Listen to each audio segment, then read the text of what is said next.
السلام عليكم ورحمة الله.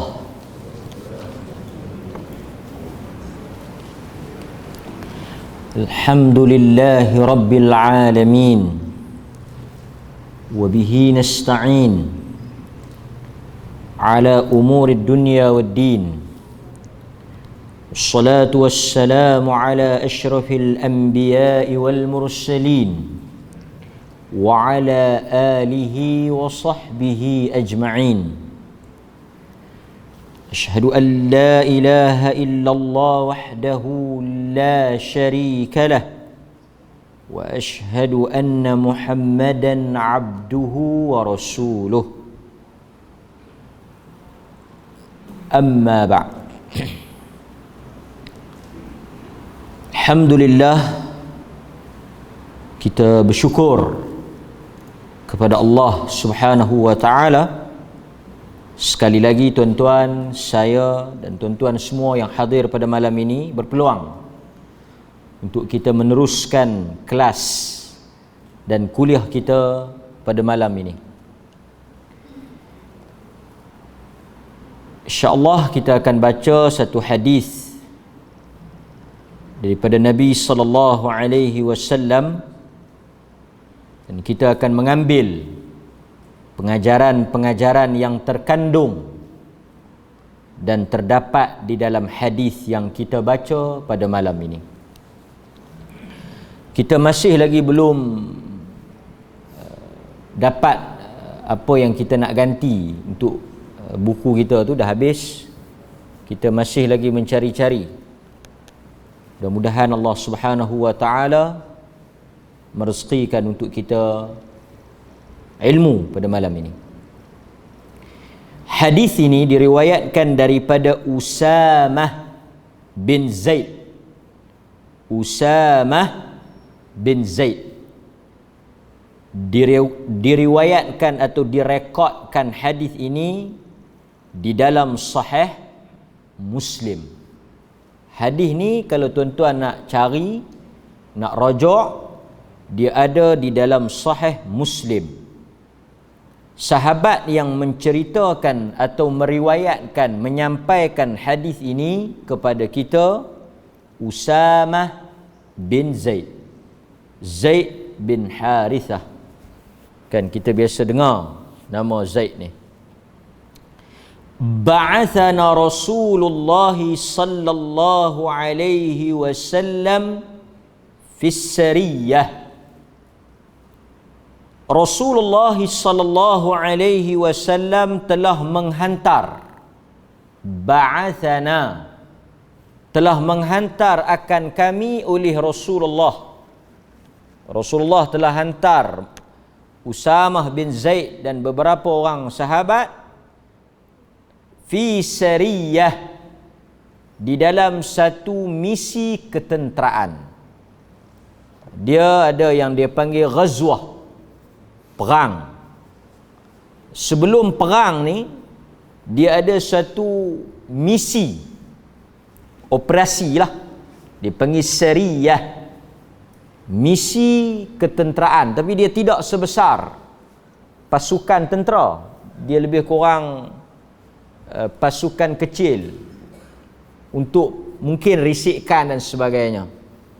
Jadi Usamah bin Zaid dihantar oleh Rasulullah dalam satu operasi ketenteraan, misi ketenteraan, pergi ke suatu tempat perkauman, satu kawasan yang disebut sebagai, kalau kita tengok dalam hadis ni, dia kata kawasan yang dihantar itu ila Huraqah, ilal Huraqah, satu kawasan Huraqah yang didiami oleh suku kaum Juhainah.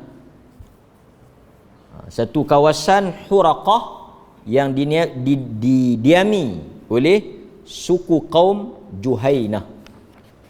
Pergi hantar untuk buat risikan ataupun misi ketenteraan. Fasabbahna al-huraqat min Juhainah mereka pun sampailah ke kawasan tersebut, Huraqah, yang didiami oleh Juhainah tadi ni, kaum Juhainah tadi ni. Fa adraktu rajulan, dia telah bertemu dengan seorang lelaki daripada Juhainah, satu orang lelaki daripada Juhainah, yang mana lelaki ini merupakan pasukan tentera musuh. Usamah ni di pihak Rasulullah, Juhainah ni daripada pihak yang bertembung dengan Nabi lah. Jadi Usamah kata pada waktu pagi tu, masa dia pergi buat misi risikan intipan tu, awal tu dia telah bertemu dengan satu orang laki-laki daripada Juhainah, yakni pasukan musuh.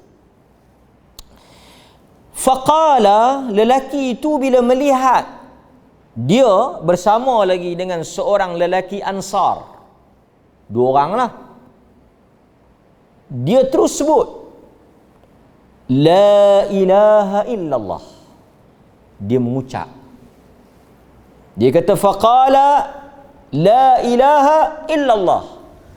Dia tengok Usamah bin Zaid dengan seorang lelaki daripada Ansar, daripada pasukan tentera kaum muslimin, dia serta merta seraya mengucap la ilaha illallah. Terus dia mengucap. Fata'antuhu fawaqa'a fi nafsi min dhalik fadhakartuhu lin Nabi sallallahu alaihi wasallam faqala Rasulullah, dia pun bunuh,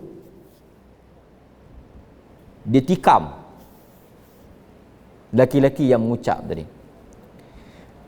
Apabila perkara ini sampai kepada Rasulullah sallallahu alaihi wasallam, bila dia balik berita ni sampai, berita dia tikam lelaki tadi ni mati,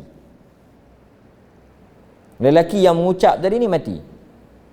Bila sampai benda ni kepada Nabi sallallahu alaihi wasallam, faqala Rasulullah sallallahu alaihi wasallam, Nabi telah sebut marah pada Usamah ni. Dan tuan-tuan kena ingat, Usamah ni dia sangat dekat dengan Nabi kerana dia ada hubungan dengan Zaid, yang mana tuan-tuan tahu Zaid ni merupakan anak angkat Nabi SAW. Dia maknanya dianggap sebagai sebahagian daripada keluarga Nabi SAW.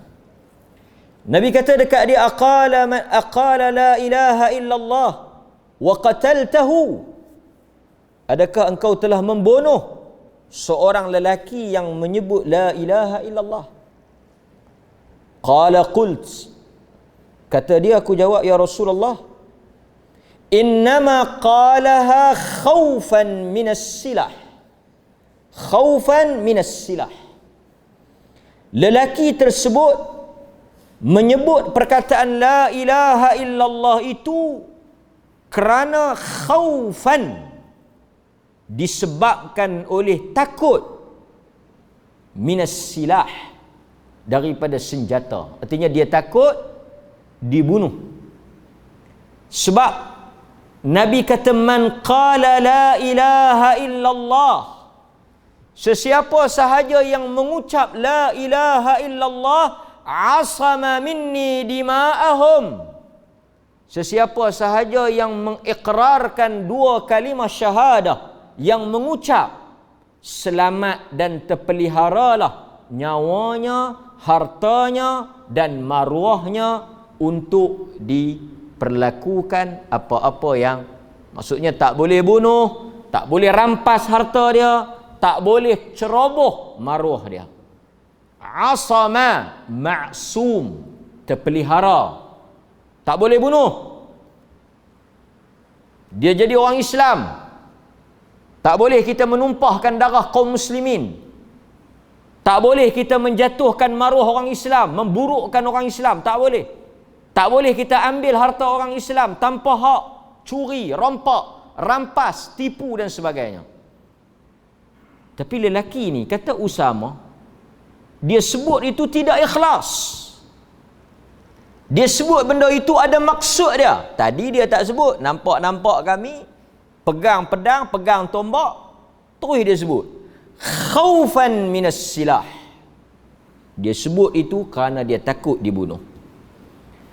Apabila mendengar jawapan daripada Usamah, alasan kenapa dia tetap membunuh lelaki tersebut, Nabi sallallahu alaihi wasallam lantas menjawab, afala syaqaqta an qalbih hatta ta'lam aqalaha am la.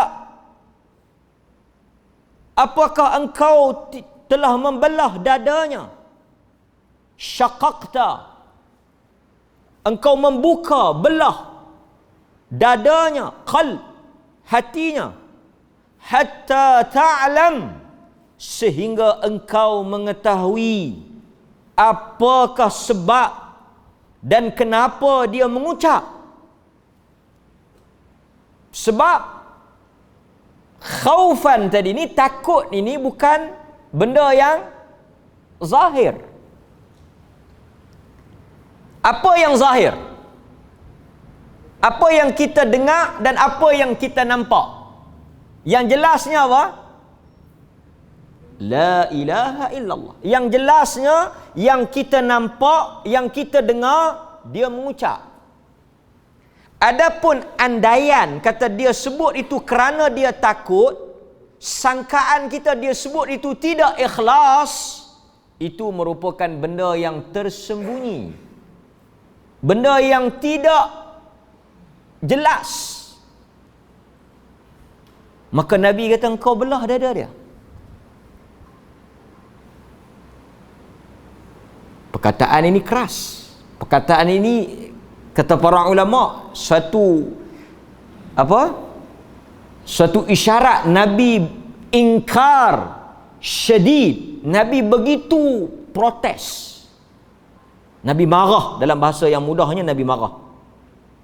Fama zala yukarriruha alayya, dan Nabi sallallahu alaihi wasallam mengulangi perkataan itu. Apakah engkau belah dada dia? Apakah engkau tahu maksud dia? Apakah engkau tahu niat dia?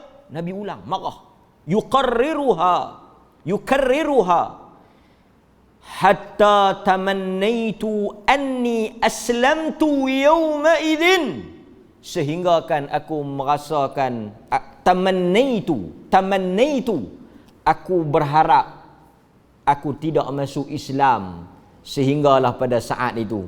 Maksudnya dia kata, kalaulah aku tak masuk Islam lagi, adalah lebih baik daripada aku masuk Islam dalam keadaan sekarang. Artinya apa? Dia menyesal tindakan dia itu. Dia rasa bersalah.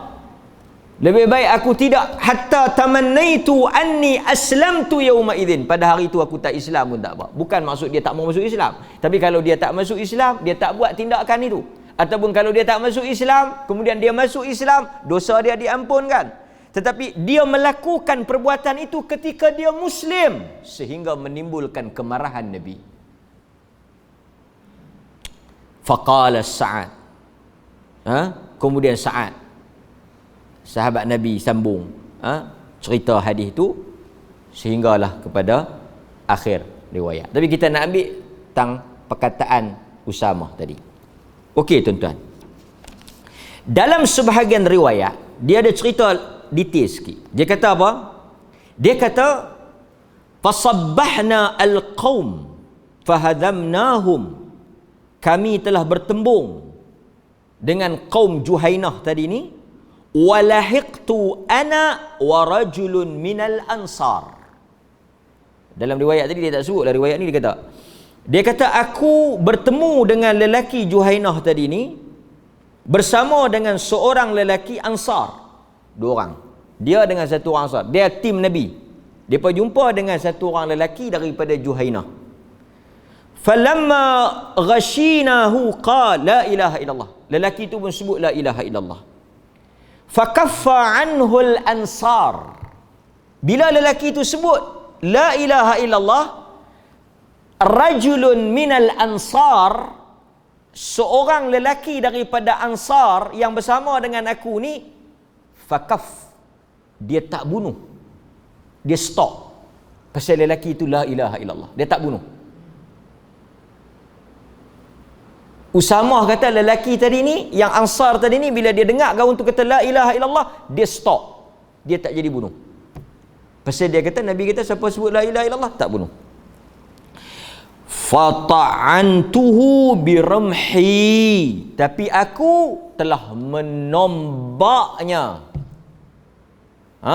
Ar-ramh, aku telah menikamnya dengan tombakku, hatta qataltuhu, sehingga aku membunuhnya. Falamma qadimna balagha dhalika an-nabi, bila kami sampai ke Madinah, berita ini telah sampai ke telinga Nabi sallallahu alaihi wasallam. Lalu Nabi pun sebut apa yang kita baca tadi. Nampak? Dikatakan lelaki yang mereka jumpa tu daripada Huraqi tu, lelaki yang daripada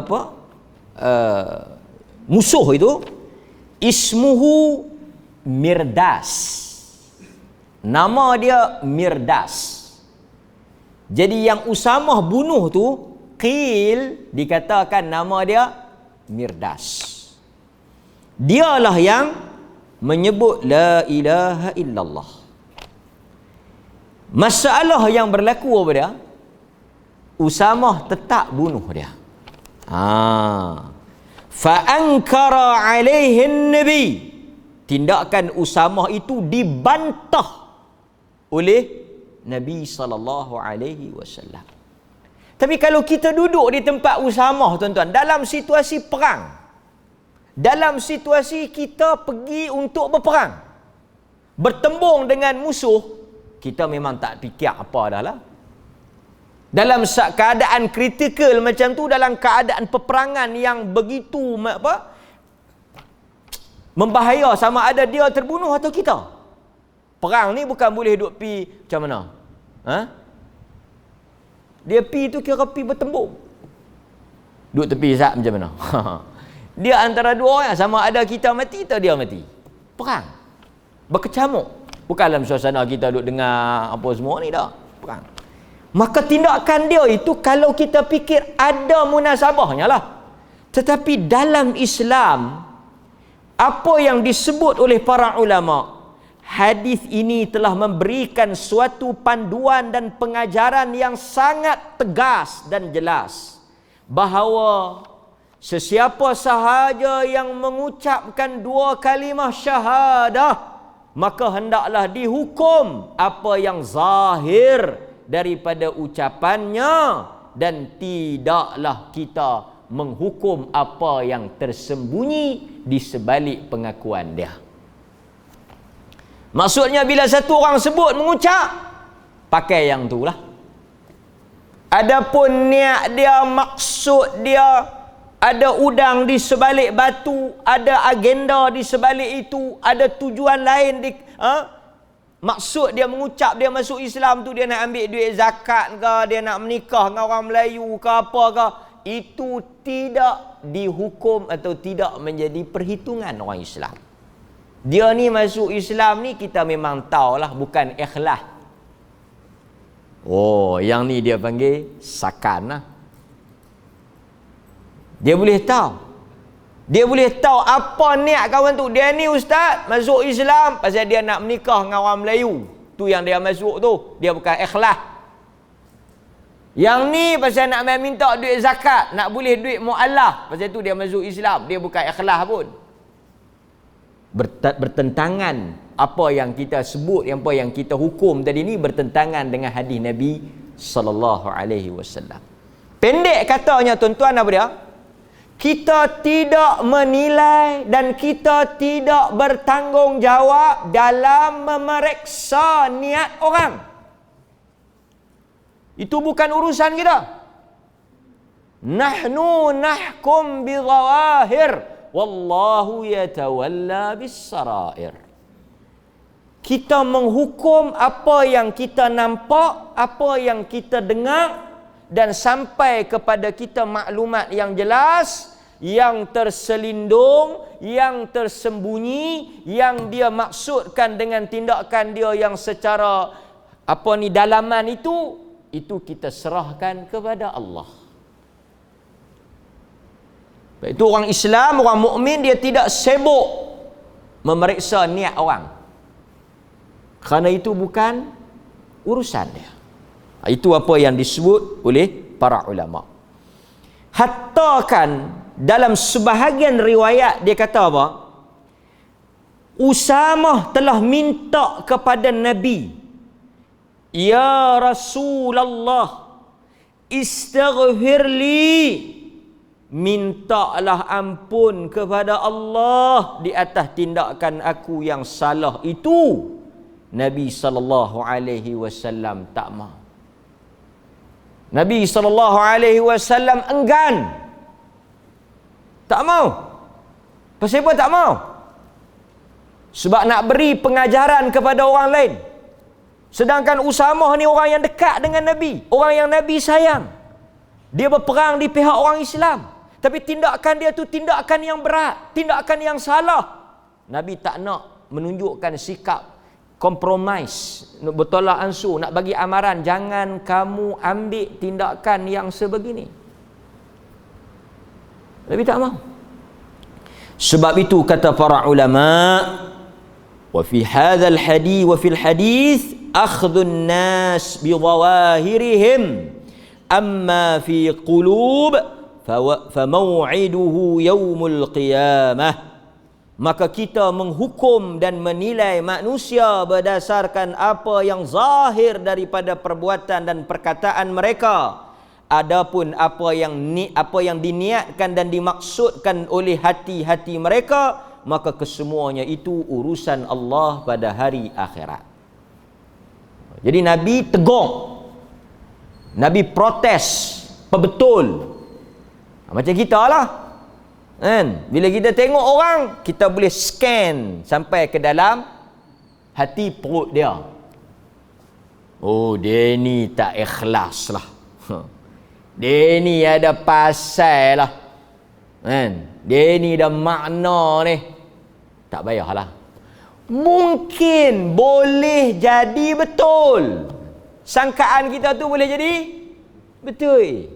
Dia ni mesti ada pasal ni. Aku tahulah. Aku kenal lah dia. Kita yang tu kalau kita tahu, kita simpan kat kita lah. Pasal boleh jadi sangkaan ni salah. Andaian kita ni salah. Kalau kita tengok pada perkataan Usamah tadi, kalau kita duduk di tempat Usamah, ada benarnya apa yang Usamah kata tu. Boleh jadi dia sebut tu kerana dia takut. Sebab sebelum tu dia tak sebut. Boleh jadi kebarangkalian untuk dia takut, dia sebut tak ikhlas tu ada, tapi Nabi tak ambil bab tu. Maka sebab itu kata para ulama, kita serahkan urusan itu kepada Allah. Niat manusia urusan Allah. Sama ada dia riak ke, takabur ke apa ke, itu urusan Allah. Kita nampak satu orang mari masjid, mukmin. Kita nampak satu orang sedekah, kita doakan kebaikan. Sama ada dia mari semayang, dia nak tunjuk dia wara', alim, bagus ke apa ke, sedekah nak tunjuk dia pemurah ke apa ke, itu urusan dia dengan Allah, bukan urusan kita. Nampak? Al-a'mal al-zahiratu hiya ma yu'khadhu 'alayha al-'abd fi dunyahu wa amma as-sara'ir fallahu ta'ala huwal 'alim biha. Kita hanya mengambil apa yang zahir daripada perbuatan seseorang itu di dunia. Adapun yang terselindung, yang menjadi rahsia, yakni niat dan maksud agendanya, maka Allah lebih mengetahui apa yang dia inginkan. Wa huwa man yuhasib 'alaiha falam ya'murna Allahu 'azza wa jalla. Allah juga tidak menyuruh kita untuk menjadi pemeriksa kepada niat dan juga maksud manusia. Tuhan tak suruh.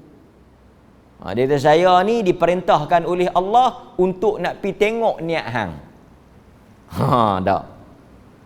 Kerja menilai niat dan maksud manusia ni kerja Allah. Dan Allah tak pernah lantik sesiapa di kalangan kita untuk pergi nilai niat orang. Orang tanya kita, dia tu macam mana? Bagus. Betul ke bagus? Aku nampak bagus. Aku dengar bagus. Setakat pengetahuan aku, dia bagus. Pasal apa? Duk nampak pergi masjid. Duk nampak kelas-kelas ilmu. Mungkin dia berlakon saja. Mungkin dia nak tunjuk ke orang. Yang tu hang tanya Allah Ta'ala. Yang tu esok hang jumpa Allah Ta'ala, hang tanya dia. Kalau setakat hang tanya aku habaq takat tu. Jangan tuan-tuan jadi Allah Ta'ala pula.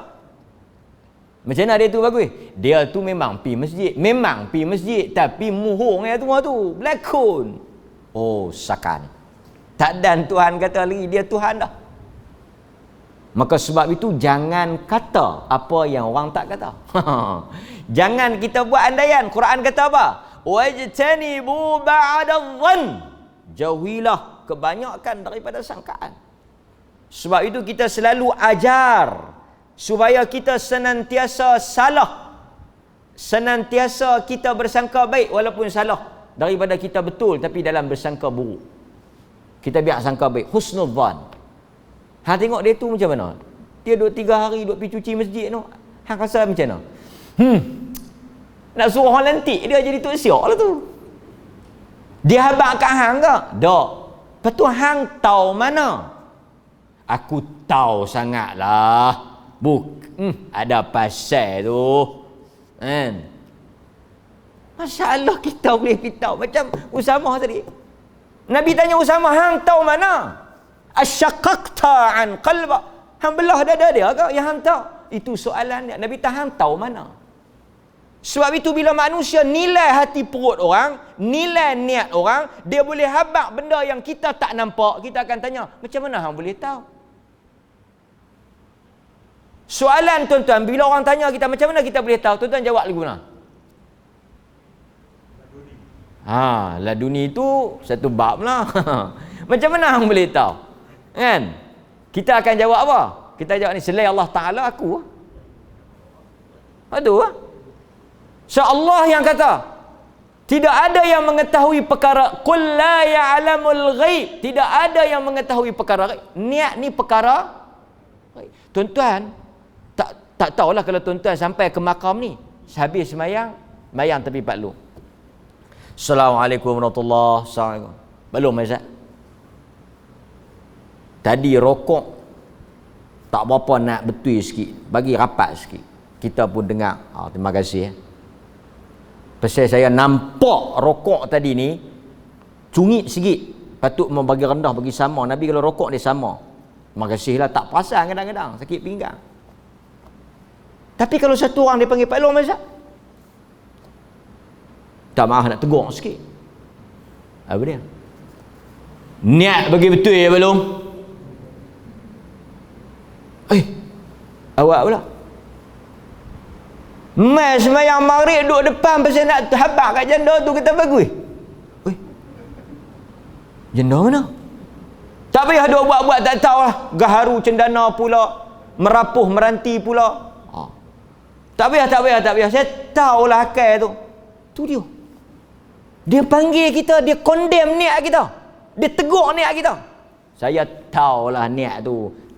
Langkah masuk tadi pun saya dah boleh baca dah muka tu. Sakan. Ini geng Datuk Mak Zain Bomo Topong. Tuan-tuan tahu Mak Zain Topong? Dia teropong. Dia ada teropong, dia buluh dia tu. Dia boleh nampak berapa ramai orang yang ada teropong, boleh melihat dada-dada manusia, boleh menghukum hati-hati manusia, boleh memeriksa niat-niat manusia, sehingga dia boleh buat hukuman di atas benda yang orang tak tahu. Dia boleh tahu. Ini dia punya inti hadis ni. Maka sebab itu hadirin mukminin, mungkin betul, tapi kita tak payahlah jatuh hukum. Nampak? Itu apa yang disebut oleh para ulama. Nampak? Okey. Bagi menyokong hadis kita ini, saya nak bawa satu lagi hadis yang mana disebut daripada Umar Al-Khattab radhiyallahu an. Ini kita nak baca daripada riwayat Umar Al-Khattab radhiyallahu an. Ini menarik apa yang disebut oleh Sayyidina Umar Al-Khattab radhiyallahu an. Okey, apa kata Umar? Ni Umar kata, Sayyidina Umar Al-Khattab. Perkataan Umar ni, asar Umar ini menyokong hadis kita. Apa kata Umar? Okey. Daripada Utbah bin Mas'ud, daripada Utbah bin Mas'ud, dia kata, aku telah mendengar Umar Al-Khattab berkata. Utbah daripada Abdullah bin Utbah bin Mas'ud, daripada Abdullah bin Utbah bin Mas'ud, dia kata, aku telah mendengar Umar Al-Khattab berkata. Siapa yang kata? Abdullah bin Utbah bin Mas'ud. Dia dengar siapa kata? Dia dengar Umar bin Al-Khattab kata. Apa Umar Al-Khattab kata? Kata Umar, yaqul, sesungguhnya manusia, innan nasan, sesungguhnya manusia, dahulunya mereka mengambil maklumat berdasarkan apa yang disampaikan oleh Nabi, wahyu daripada Allah.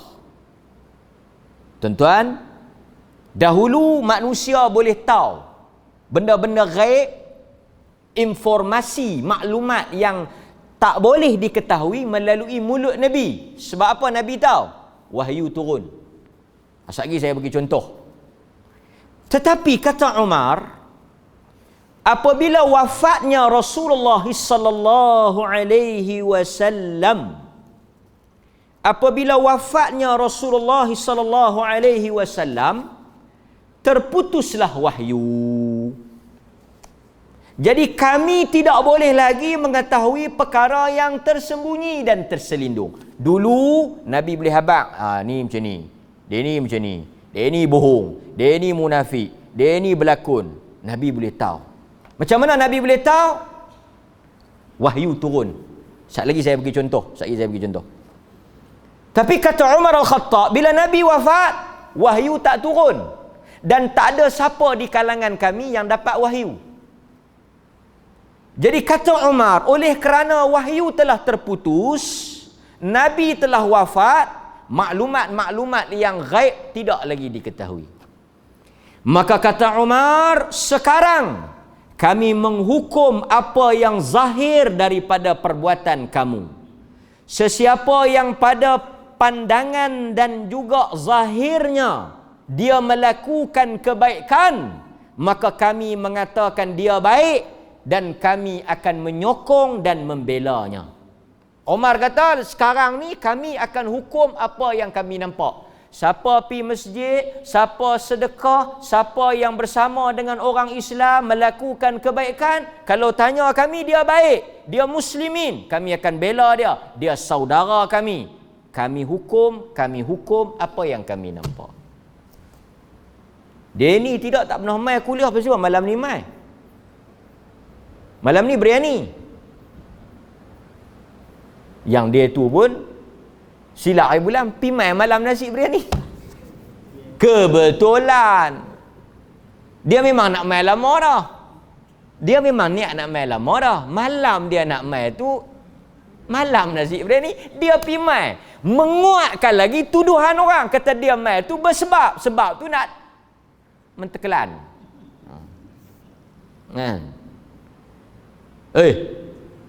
Embui hang berani mai.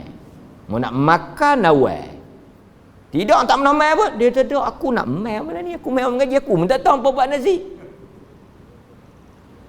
Tapi kita tak pakai, tak ada sembang, tak ada sembang. Tak ada sembang, aku kenal muka hang tu. Lagi hanya duduk makan dan tunggu. Oh, tu dia. Tidakkah buruknya sikap orang Islam yang buat perangai kelaku begitu? Mungkin dia betul, dia tak mau kita. Mungkin dia memang betul nak makan, kita tak tahu. Tapi tak payahlah kita pergi duduk kata begitu. Malu dia. Belah kali dia pun tak apa. Ingat aku main nak makan, aku tak makan. Dia pun beli.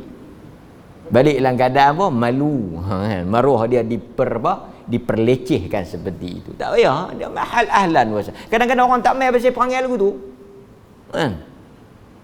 Mai dia tak pernah mai dah. Bila anak-anak menikah? Awak pula. Aku tahulah hang mai tu pasal nak jadi wali tu, mai 2-3 hari ni jadi wali yang tak mau kena pasik apa semua. Dulu kan tak mai. Tu hang tuang. Alah akal. Ada pula mai. Ani mai pasal apa ni? Anak dia robok tu. Oh pandai. Macam-macam. Jadi manusia ni lari daripada masjid ni, lari daripada agama ni pasal apa? Sikap kita yang terlajak lebih pada laju. Dia pilah kan. Dia nak mai atas sebab apa ke apa semua. Mai tak ada apa. Borang mana borang? Borang apa? Alah aku tahu hang nak mecok borang tu zakat dah tu. Dia hang tak bukan mai sembahyang. Hang sembahyang pun tak. Tu je. Kawan tu baru nak belajar sembahyang kan. Jadi tuan-tuan, ini contoh-contoh yang macam Umar kata tadi. Adapun sesiapa yang menyembunyikan daripada kami rahsia dan maksudnya, kata Umar, Allah lah yang akan menghisap dan menghukumnya. Umar kata, hatta Umar tu, yang Nabi kata, siapa yang kalau ada orang nak jadi Nabi lepas aku ni, Umar lah. Kalau ada orang yang dapat ilham, Umar lah. Umar tu berapa kali dah pendapat dia yang sama dengan Allah. Apa yang Allah sebut tu sama, dia sebut tu sama dengan apa yang Allah. Al-muwafaqat dia panggil. Umar bagi pandangan, Quran turun, sokong, sama. Maknanya pandangan Umar itu selaras, selari dengan Quran. Bukan Quran selari dengan Umar. Umar kena selari dengan Quran. Ulama kumpul, ada lebih kurang 40 lebih. Sakan Umar, tu pun dia tak boleh baca hati perut orang. Nampak? Maka kata Umar, sesiapa yang zahir kepada kami perbuatan buruk, dia tak semayang, dia minum arak ke, dia apa ke, yang memang terang, jelas, nampak kepada kami perbuatan salah, maksiat, mungkarnya, maka kami akan mengambil tindakan kepadanya. Siapa yang memang nampak salah, kita hukum. Okey. Di dalam bab ini, kata para ulama, ada beberapa contoh yang manusia tahu masa Nabi ada. Contoh apa dia? Di dalam surah Taubah ayat 49. Ini cerita macam mana kita boleh tahu benda ni benda gaib. Surah Taubah ayat 49. Tuan-tuan tulis Taubah 49. Surah Taubah ayat 49 ni cerita tentang orang munafik tak pergi perang Tabuk. Cerita-cerita sikit. Ada masa lagi? Ada masa lagi. Okey. Tuan-tuan tahu tak perang Tabuk? Perang dengan tentera Rom, Bani Asfar. Orang kulit kuning. Orang putih lah. Rom, orang Rom. Tabuk ni jauh. Tabuk ni kalau tuan-tuan tengok dalam peta, dia bersempadanan dengan Jordan. Dia dalam kerajaan Arab Saudi, tapi dia border dengan Jordan. Jadi di Tabuk, kalau tuan-tuan tengok, dia jauh daripada Madinah. Sangat jauh, beratus kilometer. Dia kawasan yang sempadan dengan Jordan dan dia turun salji. Nak abang kata jauh daripada kawasan Madinah ni. Siapa yang tak pergi perang Tabuk? Ka'ab bin Malik. Ka'ab bin Malik kan, yang Nabi Pulau boykot tu. Nabi Pulau Ka'ab bin Malik. Pasal dia tak pergi perang. Okay, saya nak ceritanya. Apabila tak pergi perang, orang-orang munafik, mereka kena main menghadap Nabi, kena bagi excuse. Hang tak pergi pasal apa? Orang munafik ni mereka main habak. Mereka kata saya ni tak larat lah, sakit lah apa semua. Mohong. Tapi bila mereka main habak, Nabi pakailah. Pasal apa? Pasal Nabi pun tak tahu benda. Okay. Cuma ada yang Allah habak. Allah cerita. Antaranya apa dia? Dalam surah Taubah Allah kata, ada di kalangan mereka itu yang pi dekat Nabi. Pi dekat Nabi tuan-tuan. Dia kata, Rasulullah, jangan hantar saya pi perang Tabuk. Saya minta excuse perang Tabuk, saya tak mau pi. Alasan dia apa? Saya takut terkena fitnah. Dikatakan lelaki ni nama dia Jad bin Qais. Munafik ni nama dia Jad bin Qais. Dia pergi dekat Rasulullah, ayat surah Taubah 49. Dia kata kat Rasulullah, saya tak mau pergi ni bukan tak mau perang. Bukan saya ada masalah apa. Saya memang nak pergi perang. Tapi saya dengar perempuan sana cantik. Dia habaq ni, dia punya alasan, dia perempuan sana cantik-cantik. Jadi sat lagi kalau saya pergi perang dan dalam masyarakat kaum saya ni yang paling gila betina saya lah. Ui, dia punya alasan, jangan main-main tuan-tuan. Dia punya excuse tu kemah.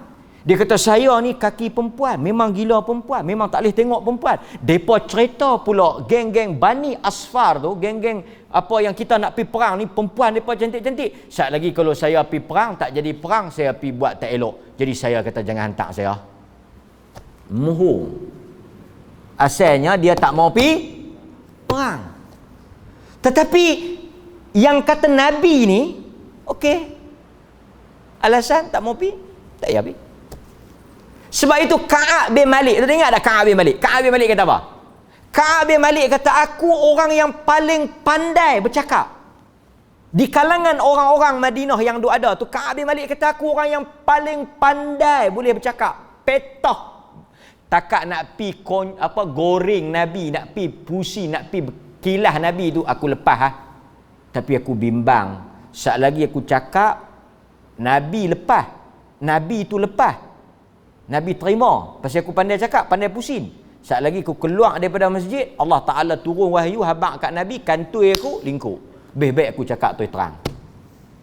Pasal apa hang tak pi? Pasal aku duk tengok buah duk masak, duk tunggu buah nak masak, nak petik, tak pi. Tak apalah Ka'ab, tunggulah apa Tuhan nak kata. Dia pi, dia terus terang. Bukan pasal apa? Pasal dia kata, sat lagi kalau aku bohong, aku helah, Allah bagi tahu Nabi, lagi teruk. Baik-baik aku terus terang. Tak apa, nak hukum-hukum lah. Ka'ab kata, artinya Nabi tak tahu. Tapi dalam kes ni, dalam surah Taubah, Nabi tahu tak? Nabi tahu pasal turun wahyu.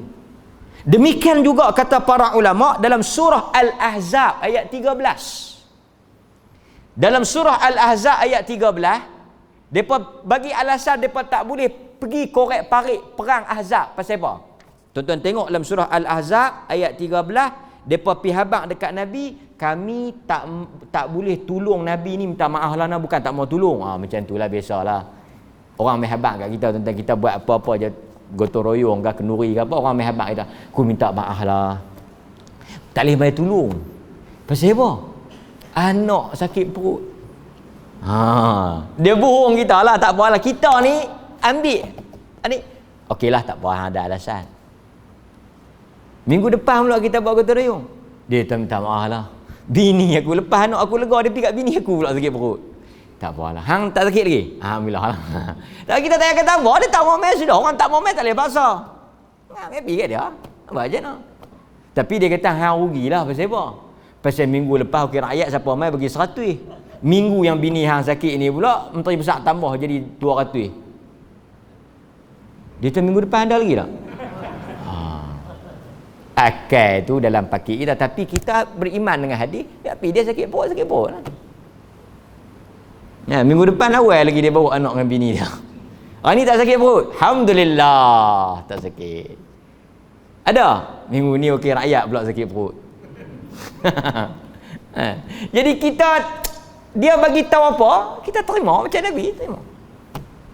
Dia bagi tahu dia sakit. Dia kata apa dalam surah Al-Ahzab? Minta maaf Rasulullah, kami tak boleh tolong Rasulullah, kami tak boleh join Rasulullah ni, rumah kami tak ada siapa nak jaga.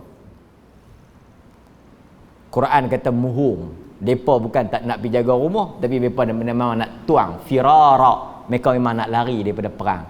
Allah bagi tahu maksud mereka. Fine lah, Allah bagi tahu. Allah yang habaq, kita tahulah. Tapi kalau Allah tak habaq, kita pakai apa yang mereka kata. Itu sebab Nabi tak bunuh orang-orang munafik. Pasal mereka mengaku apa? Orang-orang munafik mengaku Muslim. Sebab itu kita pun tak boleh duk pergi kata ke orang tak tahu lah, dia ni munafik ni. Sakan hal lebih daripada Nabi.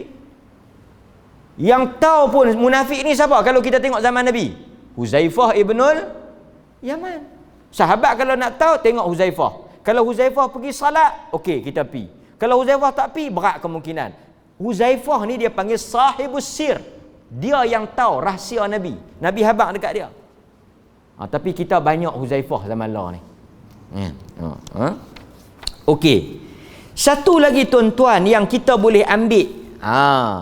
Hadis Nabi SAW yang mana kalau kita tengok ini juga menyokong apa yang kita bincangkan. Nabi kata dalam hadis Ummus Salamah, hadis Ummus Salamah yang diriwayatkan oleh Bukhari Muslim. Ini juga menunjukkan Nabi tak tahu dan Nabi hukum. Termasuklah hakim-hakim yang bertugas sekarang ni, mereka pun termasuk dalam hadis ni. Iaitu apa dia? Mereka jatuh hukum berdasarkan apa yang mereka dengar. Tengok Nabi kata apa?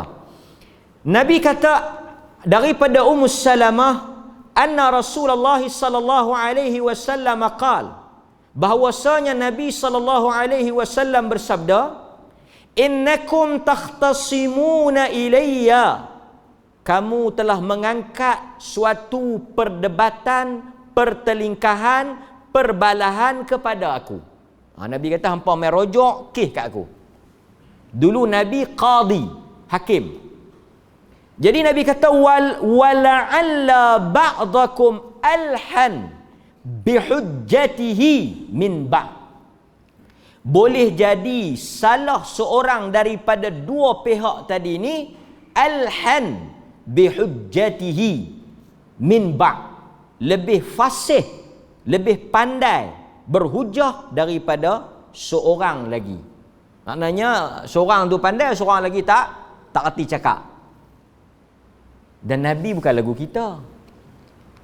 Kita tu yang sebahagian lah. Nabi dia tak tahu, tapi kita kalau banding dengan hakim mahkamah persekutuan, kita lagi lebih tau. Kalau penghakiman manusia orang ramai ni dengan penghakiman mahkamah persekutuan paling tinggi dalam negara Malaysia ni, dia ada mahkamah syekh-syekh, mahkamah tinggi, mahkamah rayuan, mahkamah persekutuan lah yang paling tinggi sekali. Sakan lagi kita, hakim dia kena dengar dulu, dia kena bagi tempoh berhujah, apa pembela, pendakwa raya, apa berhujah apa semua. Mai kita tak gaduh. Affidavit pun tak payah baca. Surat khabar ni cukup bahaya. Keluar berita jangan kita lajak lagi. Dia kata kau ni kan. Nanti dulu tuan-tuan saya cukup takut. Tata keluar muka saya, dituduh cabul. Aku duk berasa lama dah. Tu dia ayat dia. Aku duk berasa lama dah. Muka memang muka pencabul. Dia baca-baca surat khabar, selai surat khabarnya. Selai tu pun baca tajuk. Memang tak boleh pakai. Dia jatuh hukum nak. Nanti dulu. Dengar dulu kan. Apa? Pasal tu Quran kata ulul albab allazina yastami'una alqaul. Jangan lajak lagi. Nabi kata apa? Faman qadaitu lahu bihaqqin akhi. Lepas aku dengar dua-dua bercakap, lepas dua-dua bentang, lepas dua-dua berhujah, aku terpengaruh dengan orang yang pandai bercakap. Ni Nabi kata. Nabi bukan tengok muka, Nabi bukan scan, tengok tapak tangan, tengok dalam ayat, geluk jampi, tak. Nabi dengar. Berdasarkan apa yang Nabi dengar, bukti hujah apa semua, Nabi kata qadaitu lahu bihaqqin akhi. Aku tersilap. Nabi kata dia tersilap. Dia tersilap apa? Pi ambil hak orang lain, pi bagi dekat hak kawan ni. Pasal apa? Kawan ni cakap dia pandai. Kawan ni tak arti cakap, patutnya hak dia. Tapi oleh kerana dia pandai pusing, ambil kau ni bagi kat kau ni. Tuan-tuan, Nabi kata apa? Fa innama, yang boleh, yang menang tu jangan syok sangat. Nabi kata yang menang tu jangan syok sangat. Fa innama aqta'u lahu qit'atan minan nar. Sebenarnya dia bukan menang atau dia bukan dapat apa habuan dia, tetapi aku memberikan api neraka kepada dia. Fala ya'khudha. Kalau dia tahu bukan hak dia, dia tahu dia salah. Aku tak tahu pasal aku hukum apa yang zahir. Dia ni kata tanah tu hak dia. Tuan-tuan, yang ni senang. Kan? Banyak kes Ini yang jenis mulut. Mulut lain, sorak lain. Kan? Pertikaian. Isu tanah lah selalu. Tanah ke apa, rumah ke apa. Banyak tak larang nak dengar. Dia kata, mak bagi dekat aku. Dulu sama-sama kami, pok-pok dulu dah setuju dah bagi dekat dia. Lepas tu tak dan pi buat dah percaya. Lepas tu geram pi buat nama kawan tu. Mailah kan. Mailah hakim. Dia kata nama siapa? Tuan hakim baca tak bagi saya dengar. Nama saya kan. Pak saya. Tapi dia kata dulu pak nak bagi kat aku. Dia kata pak tak pak. Dia kata nama siapa? Jadi mungkin menang dekat dia. Sebab kita hukum zahir atas surat nama dia. Tuan-tuan ada ke masa pak mereka duduk mesyuarat dua tu? Jadi kita pun masuk belah yang. Tapi kalau dia tahu benda yang betul, dia kena mengaku. Tapi orang yang hukum tu salah. Hakim tu salah. Hakim tak berdosa. Hakim tak salah. Pasal hakim tak ada masa pak mak mereka bincang. Hakim yang zahir dia nampak atas bukti. Azan dulu untuk imam. Untuk Bilal. Sekejap lagi kita buat kesimpulan di atas hadis Usamah bin Zaid.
Jadi dalam kes ini juga menguatkan perkataan Usamah, hadis Usamah tadi, yang memang Nabi suruh kita mendengar daripada apa yang zahir. Kan? Situ kalau tuan-tuan dalam hubungan suami isteri pun tak perlu kita nak sedih. Dia habaq kum zahir. Pergi mana? Aku pergi masjid. Lambat balik. Tolong untuk imam cuci kapek. Tak ada orang nak cuci benda ni, esok Jumaat tolong cuci. Akan dia pergi sembang mana-mana, dia pergi. Bagus ya bang. Lain kali kalau tu imam minta tolong awal sikit. Tak bergaduh. Kan lagi baik bagus. Apa salah masalah. Tapi kalau kita tak pergi mana?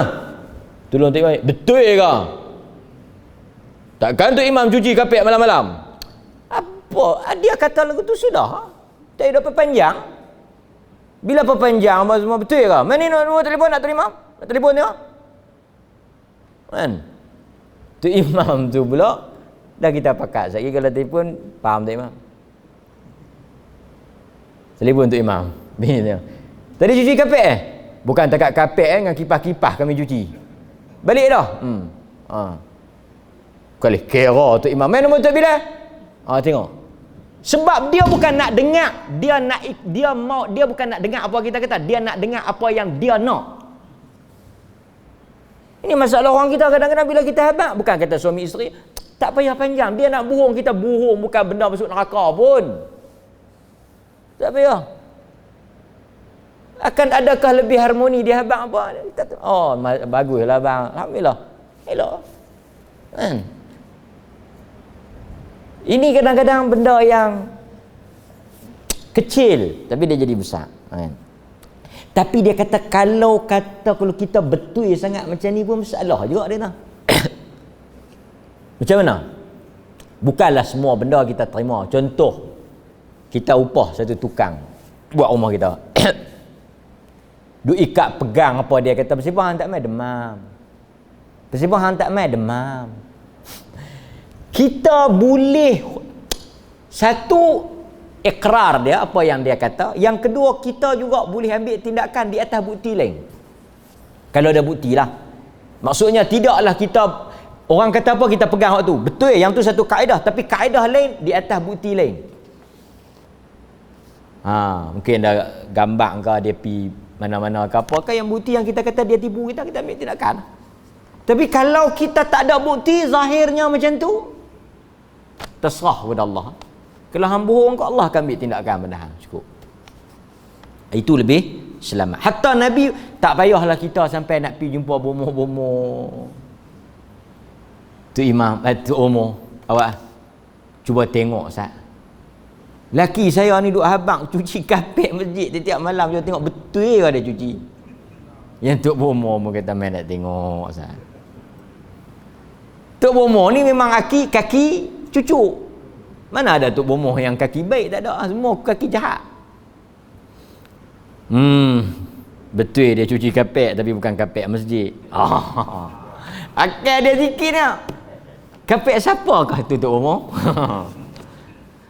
Kadang-kadang manusia benda-benda yang tak perlu dia masuk campur, tak perlu dia nak tahu, dia pergi ambil tahu. Yang akhirnya benda tu akan menyusahkan dia. Dan yang tukang-tukang sampai benda yang tak perlu nak sampai pergi duk nyampai. Kan? Lepas tu dia buat cerita di atas cerita.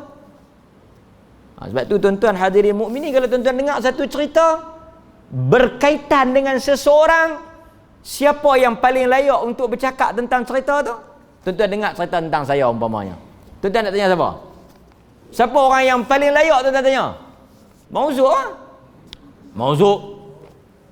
Saya dengar cerita sikit pasal ustaz ni. Coba mauzuk cerita macam yang tak ada sabit dengan saya. Pok menakan pun tak, pok mentua pun tak. Pergi ke rumah kawan tu tanya. Dia kata Mazat duk dengar macam-macam cerita sikit. Itu yang sepatutnya. Tapi kita tak syok. Kita tak syok. Benda tu tak cukup panas. Hampa pergi dah Mazat duk 2-3 orang. Duk kan. Dengar orang tu macam ni. Macam mana? Siapa dia? A pun tak, B pun tak. D tu. D yang tahu mana hala tahu P. Yang bincang ni A dengan B dengan C. Tentang D. Panggil D mai. Hang duk tuan tu. 1, 2, 3 orang kata kat hang. Jawab. Itu baru betul. A tanya. Dia kata dengar D macam ni. C jawab. Betul lah tu. Betul macam. Betul lah orang kata tu. D memang lagu tu. Nampak tuan-tuan? Akhirnya kita termasuk di dalam apa yang berlaku kepada Usamah tadi, membuat andaian dan sangkaan. Usamah tadi ada kuat jugalah dia punya bukti dah. Ada kuat jugalah dia punya sangkaan tu. Kita yang jauh daripada sangkaan tu, duk pergi buat assumption, orang putih kata. Assumption, satu tuduhan pula. Nabi kata walladzina yu'dzuna minal mu'minina wal mu'minat bighairi maktasabu. Quran kata mana-mana di kalangan orang beriman yang dia menyakiti orang beriman yang lain, sama ada melalui perkataan dia ke, perbuatan dia ke, dia sakiti orang beriman, bi ghairi maktasabu, di atas benda apa yang kawan tu tak buat. Kawan tu tak kata, dia pergi buat, dia pergi reka, dia pergi kata. Kawan tu tersakit dengan tindakan dia, benda yang kawan tu. Quran kata apa? Faqad ihtamalu buhtanan wa ithman mubina. Dia telah menanggung satu pembohongan yang dipanggil buhtan tu. Buhtan tu satu pembohongan dan dosa yang besar. Hati-hati tuan-tuan. Sebab itu berdasarkan kepada hadis yang kita baca tadi, hadis Usamah, kemudian kita baca perkataan Umar, kemudian kita baca hadis Ummu Salamah. 3 hadis yang malam ni. Hadis pertama yang jadi tunjang kita punya bincang malam ni, hadis Usamah yang silap bunuh orang, Nabi marah. Kawan tu kata lain, dia pergi sangka lain. Kemudian kata Umar, kami pakai apa yang nampak, pasal wahyu tak turun dah. Kemudian kita tutup dengan hadis Ummu Salamah yang Nabi kalau orang bertengkar, orang berkelahi, dia akan dengar dua-dua dan dia akan putus takat mana yang dia tahu dan dia rasa betul. Yang salah silap tu serah kepada Allah. Pasal dia tahu takat mana yang dia dengar. So ini prinsip dalam Islam. Sebab itu dalam Islam, siapa-siapa yang nak main dakwa apa-apa, dia kena bawa bukti. Sebab itu dalam Islam dia ada kaedah al-bayyinah. Siapa-siapa yang nak claim, contoh isu hak pusaka ke, warisan ke, harta benda ke, apa ke, dia memang dia kata si mati ada bahagian tak selesai dengan dia. Kita tak tahu mana. Kita nak buat macam mana? Kita tak tahu. Pasal itu dalam agama dia ada kaedah dia. Okey, hang mengaku kata si mati ni ada hutang ke, ada bahagian ke, ada apa ke, saham ke, apa ke, yang patut bagi balik tak bagi. Okey, itu dakwaan hang. Kita hukum asalnya orang ni dia tak ada apa-apa lah, kan? Betul tak? Zahirnya macam tu lah. Tuduhan hang berat ni. Si mati tak ada wasiat apa-apa. Si mati tak ada sebut apa-apa. Maka orang yang mai claim tadi ni, yang mai mengaku, yang mai tuntut tadi ni, dalam agama dia syaratkan mesti tuntutan itu bersama dengan bukti. Kalau dia tak boleh bawa bukti, agama kata orang yang macam ni tidak dilayan permintaan dia. Dan waris tidak wajib untuk apa? Langsaikan atau tunaikan lah. Pasal dakwaan kosong. Pasal itu dalam agama dia kata kalau semua orang atas dakwaan dakwaan ni habis. Asalnya semua orang bersih. Kan? Kita pun bila tengok satu orang asalnya bara'atul dhimmah dia panggil. Satu orang dia ni salah, tak salah. Asalnya tak salah. Nampak? Asalnya dia tidak ada apa-apa dosa. Kan? Kita nak buat tuduhan pada dia, kita nak kata sesuatu, kita buktikan. Tak boleh lah tuan-tuan, dia yang masuk dalam masjid ambil duit, dia kata pasal apa tuduh saya? Kami ada bukti dalam CCTV muka hang. Okey lah. Tapi dia tak boleh kata lah hang yang masuk kan, bukan saya. Hang habaq buat main bukti kata hang tak masuk. Macam mana dia nak buktikan dia tak masuk? Orang yang tuduh kena bagi bukti. Awak kata saya yang curi, mana bukti? Faham tak? Tak faham. Contoh dia. Contoh yang kedua, boleh faham. Tuan-tuan tuduh laki tuan-tuan menikah dua. Siapa yang kena datangkan bukti? Yang tu contoh yang boleh faham. Kata abang, nikah dua. Aku tak menikah. Hang seorang lah. Buktikan abang tak menikah. Tu dia. Hang tuduh aku, hang lah bukti kan? Hang ada bukti aku menikah? Tak ada. Tapi orang pakat duk kata abang menikah dua. Orang hang duk kira apa? Jadi tak boleh kes dibuang. Dismiss orang putih kata. Kes dismiss. Saya nak habaq apa tuan-tuan? Kita kalau nak tenang, nak selamat, tenang, nak selamat, kita jangan langkau luar daripada hak kita. Kita tak tahu, kita tak dengar, kita tak ada maklumat, kita tak ada urusan, tidak ada kaitan, kita tak terlibat, kita jangan buat apa-apa komen. Aku dengar cerita dia macam ni, aku tak tahu. Takkan hang tak tahu? Aku tak tahu. Selesai. Itu lebih selamat. Nampak? Okey? Dia kata dia masuk Islam, betul dia masuk Islam. Aku tak tahu. Dia masuk Islam. Cukup. Yang tu masalah hadis dia, kita baca hadis lah, tapi mata orang tu lain lah. Hadis lagu tu, orang tak tentu. Banyak agak hadis kita baca, mata orang tak. Okey tuan-tuan. Demikianlah huraian hadis kita pada malam ini. InsyaAllah tuan-tuan, mudah-mudahan kita semua setakat mana macam Rasul kata tadi, setakat mana boleh kita ikutlah hadis ni sekadar yang kita mampu, supaya kita selamat daripada azab Allah di akhirat nanti. Okey tuan-tuan? Okey. Dia tak panggil kita makan kenduri. Kita tanya dia, siapa hang tak panggil? Hang buat kenduri, hang tak panggil aku? Aku ni bukan tak mau panggil, aku terlupa. Aku lupa sungguh kan. Dia kita dengar, dia kata masih. Aku dengar macam-macam. Dia kata hang tak mau panggil aku lah, hang berkeling aku lah. Ni aku nak dengar pada mulut hang. Aku terlupa. Ni aku sampai nak buat kenduri untuk hang saja ni. Ni aku duk bincang dengan bini aku nak buat kenduri, nak panggil hang saja ya. Pasal aku nak balas balik, aku lupa itu. Masuklah kereta dia dengan bini dia tahu. Bukan abang tak mau panggil. Jawab pi lah lagu tu. Tak buat kita dengar dia lupa, kita pegang apa? Kita nak pegang orang kata kau, dia kata. Dia kata. Tapi lagu bang Zul kata, ada orang nak kira lagu tu. Sembang. Dia memang tak mau panggil aku. Dia mau bila kita pi dekat dia, pasal apa hang tak panggil aku makan kenduri? Aku memang tak mau, aku cemui dengan hang. Aku memang tak mau. Dia mau dengar lagu tu. Dia mau ayat tu. Dia pasal dia mai pun dengan ayat. Dengan ayat tu. Cukup tuan-tuan, cukup. Astaghfirullahalazim li wa lakum. Assalamualaikum warahmatullahi wabarakatuh.